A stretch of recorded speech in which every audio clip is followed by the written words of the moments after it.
Hey man, say man, what it do? What it do? Still with the camp, sound like a lamb, big boss. Can't poke through the door.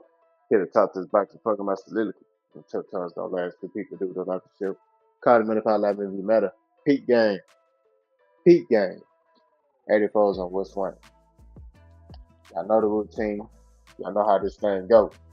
Before I get into the main entree, the main dish, I gotta say this. We cussed out, you know what we're talking about. That boxing. Introduce our second host, Brody on the Hustle, aka Coach B. Salute to all our soldiers. That's not what we're doing, man. Hey, what it is, folks? Like Capo said, y'all know what time it is. We clutched up, we clutched out. Y'all know what we here to talk about. Before we get into what we got to talk about tonight, y'all know what I'm finna tell y'all. As long as God wake you up, He put breath in your body. Everything else is absolute extra. Get up, do you, take care of the fam. Don't ever, don't ever get away from that. That should be your focus. But with all that being said, let's go ahead and get into it. I'm gonna pass it back to Capo. Go ahead, and let him know. Let's continue the show. Already. So we had a fight that happened yesterday. You already know we're gonna talk about Terence Crawford. It ain't no secret. He according to Coach B, I didn't watch the fight. According to Coach B, it was a domination. So Coach B, this is a post fight reaction. Let everybody know what you saw, right? And does this put Terence Crawford as top three all time? Let us know something. Well, I'm gonna answer the last question first. No, he's not top three all time yet. Uh, to say what I saw before I get to that, let's nip all these narratives in the bud that's swirling around the atmosphere after this Canelo versus Crawford fight. Did Crawford run? No. We already had established about Canelo that he's not the same Canelo of old. He's slower. He's heavy footed. He throws 1 to 2 punch combinations, which I don't even consider combinations, and he doesn't move well. Right. That's already been established. Everybody said that before the fight. Everybody's saying that after the fight. And people were saying that, 2, 3 fights ago. But at the same time, it is what it is. Crawford had a stellar performance. I got to give him his credit. Yeah, and when it comes down to this boxing talk, you're not gonna get every fight right. But at the same time, I went with my boxing logic, and yes, I did pick Canelo to win this fight, and that was simply due to the fact that I didn't see Crawford's skill set being able to move up with him at 168. And I must admit, he looked good. He was able to carry everything up with him. He was able to maintain his speed he's always had. He was able to maintain his power he's always had. He was able to maintain his stamina, his movement, and everything that comes with Crawford when he was down at 154. Same thing when he was down at 147 and so on. So Crawford, that was the biggest question mark. Would Crawford be able to sustain everything he's done before he got to 168? And he was able to do that, and I think that was the biggest difference maker in this fight. But from what I seen, like I said, I didn't see the whole fight. I missed round 2. I also missed rounds 5 through 8, but I went back and caught some of the highlights on the rounds I missed, and it was the same thing throughout the whole fight. Crawford, like we said, like we pointed out, Crawford's timing was on point. He definitely moved when necessary. He didn't stay in the pocket too long. He didn't stay outside too long. He put everything in pieces the way he should have. He built the puzzle perfectly. So again, shout out to Crawford. Good fight, way to put it together. But I think the biggest factor that a lot of people are overlooking was how Crawford disguised his work. He disguised it to where Canelo lost mentally. Canelo was confused most of the fight. He didn't know when Crawford was going to attack. He didn't know when Crawford was going to catch and shoot. He didn't know when Crawford was going to throw a 4 or 5 punch barrage. He didn't know when Crawford was just going to, throw the jab to keep him at bay. Canelo was confused. So he beat him mentally. In this fight, Terence Crawford showed that he had the higher IQ. And I gave Canelo the benefit of the doubt of having the higher IQ, not by much. I said that in the video. I said not by much, but I think Canelo has the higher IQ. I know I'm giving a lot of negatives for Canelo, but he also has some positives because a lot of fighters in the past, when they fight Crawford, they continue to come forward after, he's consistently banging them up and he's letting them know, hey, I'm here to fight. Canelo, kind of stepped back. He slowed down, and he started to try to nitpick, certain, areas when he wanted to throw and when he didn't want to throw. So I give him credit for that. So he did, show his IQ in this fight as well. I give Canelo credit for that. Also, I give Canelo credit for actually not wanting to back down. We know that's Canelo. He's not going to back down. But at the same time, the way Crawford was fighting, it was kind of like, I don't know if Canelo got anything in his tool bag to pull out right now that we haven't seen before to actually slow this onslaught down. Like I say, Canelo uses IQ, but it was Crawford was just too much. He was moving well. He carried the weight well. Not only that, like I said, the disguise of Crawford's work caught him off guard. Even when Crawford, kind of was just in the mix, he was just flashing his jab. He was tapping his lead hand as Coach Bomac told him to. He said, "Hey, I don't want you standing in front of him. If you're not gonna throw that jab, at least paw at his jab to keep that power single shots at bay." And Crawford was listening to his corner. Sometimes you go back and watch Crawford fights, he's not really listening to Bomac. Sometimes he is, sometimes he's not. But at the same time, in this fight, he knew he had to listen to Bomac. And I give credit to Bomac as well. I'm not a big fan of Bomac, but at the same time, I give credit to him for coming up with the fight plan. Like I said in our other video before the fight happened, the pre-fight video, I said there is no way Bomac and Crawford gonna sit there and wait to start boxing Canelo at rounds 5, 6, 7. There's no way. And what happened? Crawford didn't wait no longer than round 2 to get going. And from there on out, he was guns blazing. So I give credit to Bomac for disguising the fight plan. Like I said, I feel like he was trying to pull the wool over our eyes. But me, I'm a coach, I'm a trainer. I'm gonna see that from a mile away. No, it ain't smart to wait that long to start fighting Canelo or boxing Canelo. That ain't smart. But at the same time, fight plan was there. Crawford's athleticism, his stamina, his power, his ability to, remain consistent, carried up with him in this fight. He looked good. He did his thing. Combinations were sharp. Timing was sharp. The work was disguised. And another thing, too, Crawford didn't back down either, because it was some points where Canelo was catching him with some bombs. He caught him with 2 overhands dead on the forehead, like middle of the forehead. And you can see where Crawford was like, damn, he just hit the shit out of me. Excuse my French. But Crawford, he kind of just shook it off as Crawford normally do, and he continued to be Crawford. So I give him credit. I give him all the credit for what he did. But again, there's other narratives going on too. I want to nip this in the bud. They're saying Canelo threw the fight. Canelo has something else in store. Crawford should go fight David Benavidez. Like we said before, this fight wasn't necessary. It wasn't necessary at all. Canelo did not take a L. He lost to Terence Crawford, but does this hurt his career? No.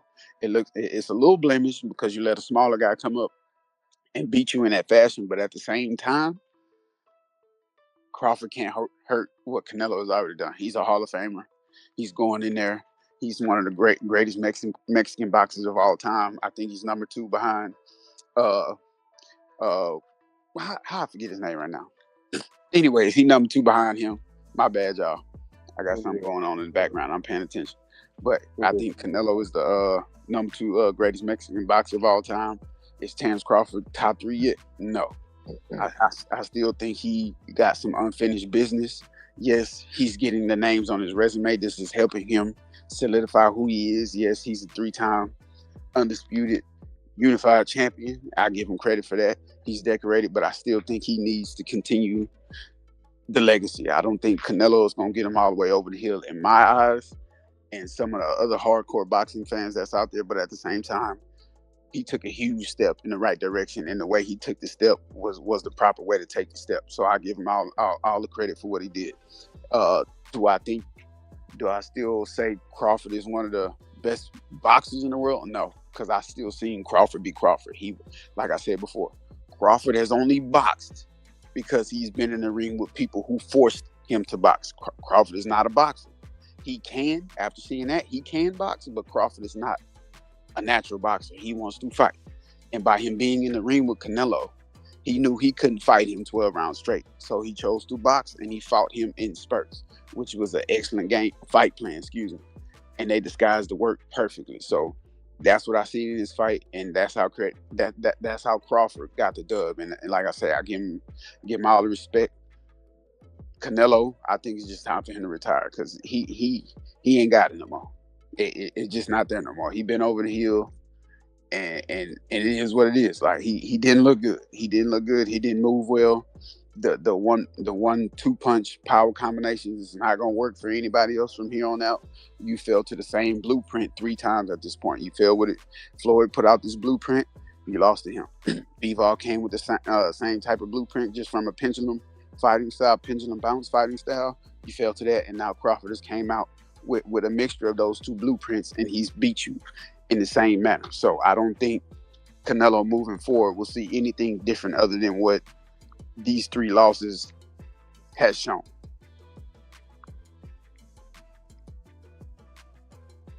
Like I told y'all, man, I ain't watched the fight. Okay, so you're not gonna hear me speak on what happened in the fight. I took Coach B's judgment because I called Coach B right after.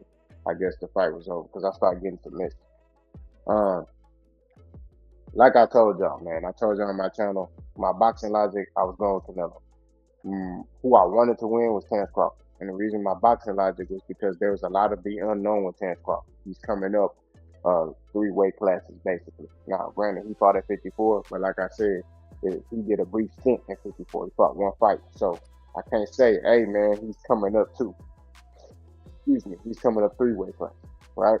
Um, and normally, I mean, let's just be real. Anybody with a year layoff from boxing in that ring, uh, who's moving up in weight, he, he's defying all the regular odds Mm-hmm. for a fighter, right?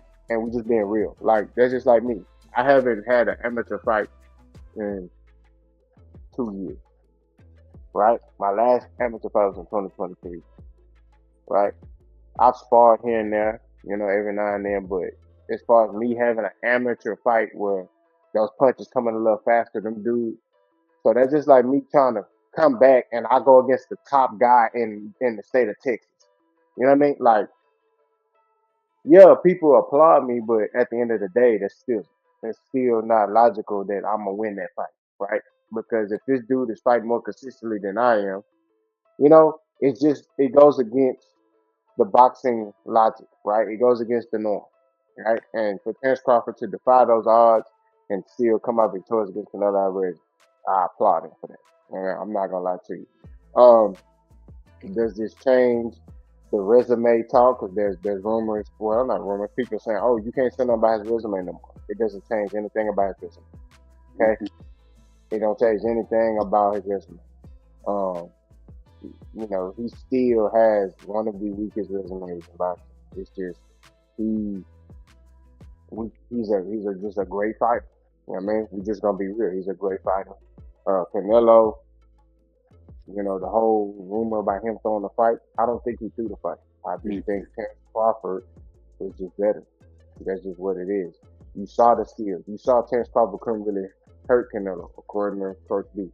Uh, and I saw little highlights here and there on TikTok. They all over TikTok. People making like little memes and they posting that clip. So it's going viral. Like as far as they take a little clip from the fight, and I'm seeing like when Terence Crawford just let his hands go. I don't know what round it was, but Canelo's been pieced up, right?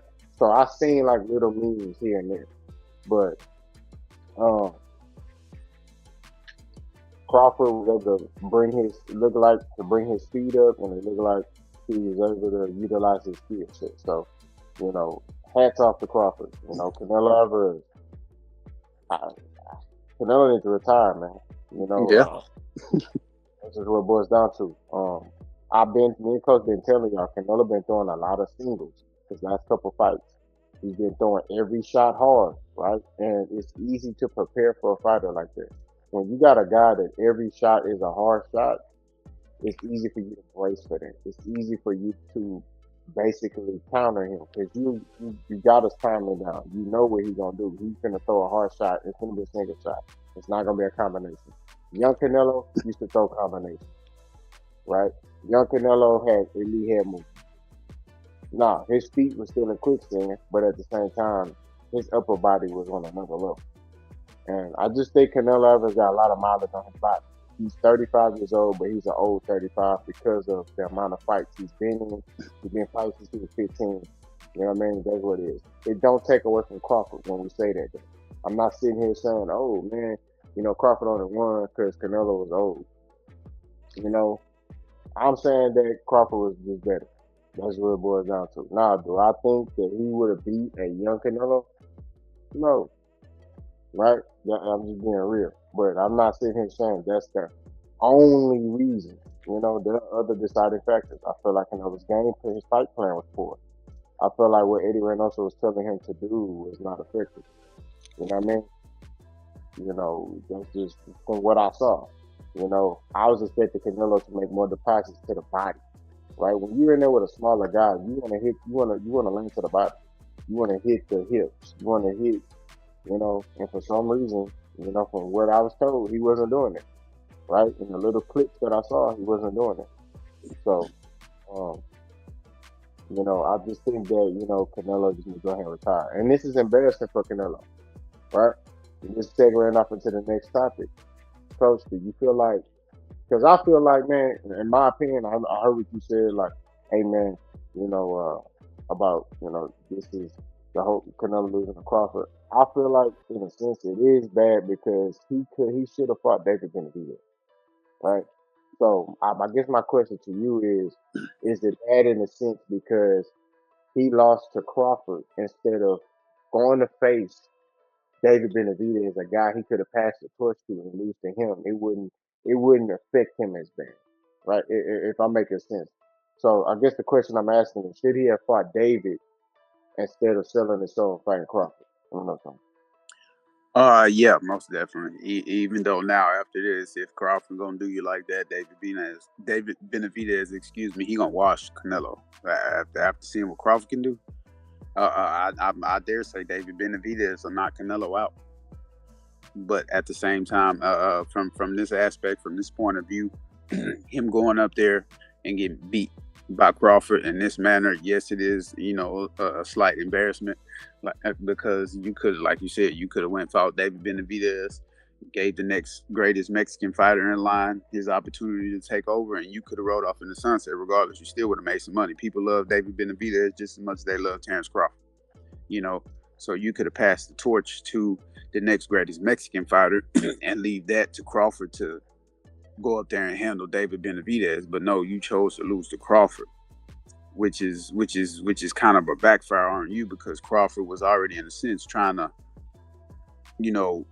keep retooling and build his brand and his resume to where everybody in the boxing world can accept what he's done. Because it's not Crawford as the fighter that causes his resume or his legacy trouble. It's how he's done it, when he's done it, and who he beat at the time that he beat him, that causes trouble with Terence Crawford's legacy and resume.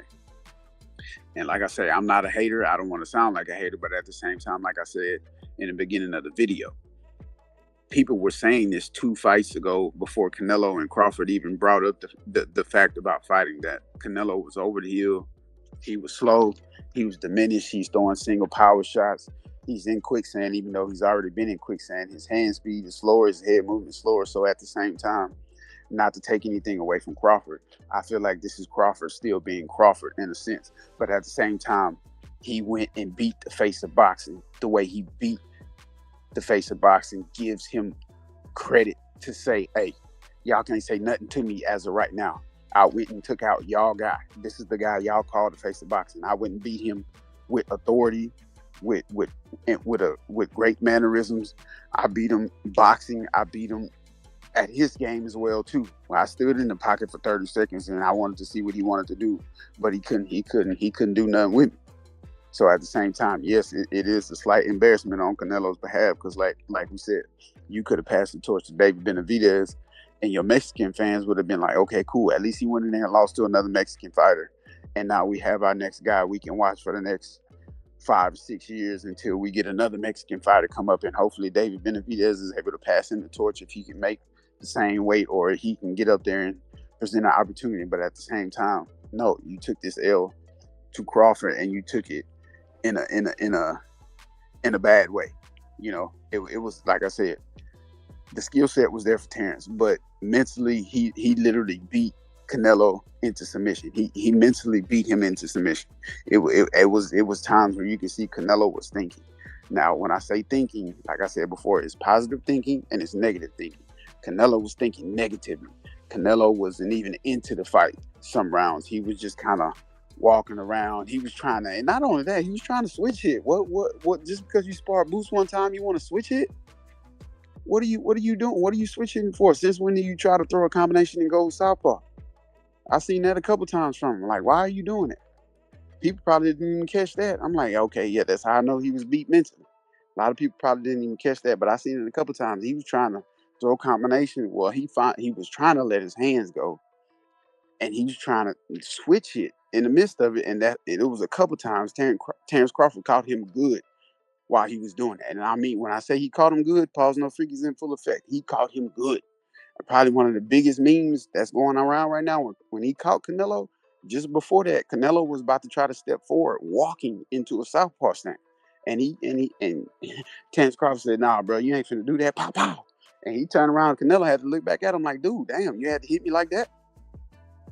But at the same time, to answer your question directly, yes, is from this point of view, yes, it's a slight embarrassment on Canelo's behalf because you had an opportunity to fight David Benavidez, and if you would have lost to him, it was a little bit more understandable. David Benavidez, he's a guy that's your size. He's a guy with the proper skill set. He has the power. He has the speed. Not too good at defense, but at the same time, he has enough maybe to get away from Canelo and make him miss. But at the same time, it would have been an easier look. It would have been a softer look on the eyes to say, okay, yeah, we knew David Benavidez was going to beat him. But with Crawford, it was too many question marks. And now the question marks have turned into answers. And it's like, dang, bro. He came up 3 weight classes and he schooled you. He schooled you. Like he got outboxed. He got schooled. But at the same time, it is what it is. I think, like we said, Canelo, it's time to retire. Good thing about this fight, it's over with because I didn't care for it like that, and we didn't need it. A lot of people wanted it just so they can change the narrative about Terence Crawford and his resume. We didn't need it. And another good thing that come out of it, all the belts that Canelo was holding on to at 168, they're now free. So it gives other guys a chance to, become champions, and maybe somebody else come up like David Benavidez and take over the division and make it is what it is. And I don't think, again, I'm going to say this again, I don't think we want to get too big-headed behind Terence Crawford. I know some of y'all Bud buddies are already big-headed, but at the same time, let's not start thinking he can go up there and beat David Benavidez, because that's a no. That's a no. That's a no for sure. You're not finna box David Benavidez like that. I guarantee you. That's a no. And I'm not even gonna get all the way into that. I'm not even gonna debate with nobody about that. Bivol, maybe, but even that's a stretch. But Benavidez, no. And I'm gonna leave that like that. Yeah, I hear that they asked Bomac about David Benavidez. Bomac said, "Nah." No, right? Nope. He said no. Right. No. There's also rumors about Crawford potentially making a fight with Dimitri Bivol, and I'm here to tell you right now, that's Crawford gets stopped. Okay, Dimitri Bivol beat Canelo. Dimitri Bivol beat Arthur Beterbiev. And Arthur Beterbiev, when he punches, it sounds like a shotgun. It explodes. Like, I mean, it sounds like a shotgun going off. When he punching, he landing on you, or he hitting that bag, he hitting with some real power. So for Dimitri Bivol to beat that guy, that let you know something. But I just think, stylistically, I mean, it'd be a problem. There's a reason why, and I'm not trying to take any credit from Crawford. There's a reason why he fought Canelo. That's all I gotta say.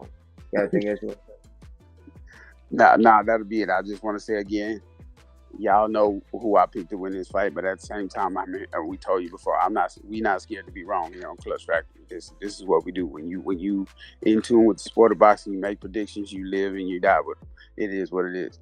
You're gonna pick some right, you're gonna pick some wrong. This one we got wrong, but at the same time, it was just like we said before. It was too many questions with Terence Crawford that left us in the unknown. But now we got our answers. Okay, cool. Now again, I don't. There's no room for error for Terence Crawford. Don't get big headed. Don't get crazy. Like I said before, he might need to go back down to 160, 154. Maybe he can meet up one of the Charlo twins. Maybe he can meet up with Keith Thurman, Fundora, Virgil Ortiz, Tim Zoo, somebody of that nature to continue his, continue to get the names on his resume.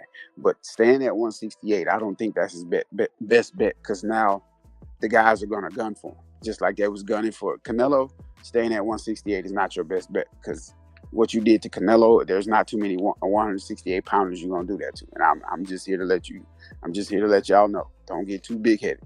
This was a great win. This was a great step in the right direction. You need another name on your resume. You got the face of boxing on there now. Does it put you on Mount Rushmore? No. A lot of people trying to create this narrative where he gonna be on Mount Rushmore. He top 3 now. He's still not top 3. This does not make him top 3. This does not make him top 3. It moves him up on the list, but it does not make him top 3, and that's for sure. But that's all I got left to say about it. Man, I told y'all this is the beginning. Genesis, man. Y'all continue to support us, man, on this journey. Y'all know Cliff Factory, man. We continue to evolve. We continue to brainstorm to be better for y'all. So we just appreciate y'all for communicating with us in the comment section. Don't hesitate to give us ideas and pointers to help us be better. We're all about being better. We're all about improving. We mean, right? But if you're talking crazy, understand we body bag and toe tag over here. You know what I mean? We willing to have any uncomfortable conversation. We're not running from no smoke, and that's just what it is. So the men over here, when we right, we right. When we wrong, we wrong. You know what I mean? And that's what it is. I'll continue to let us know. Continue to help us grow. Tell your mama, your auntie, your papa, your boss, whoever it is, about Cliff Factory. Because we're gonna be here. We're here for the long run. We're gonna take it over. That's just what it is. I'm boss, coach. We cussed out. We out of here. Salute.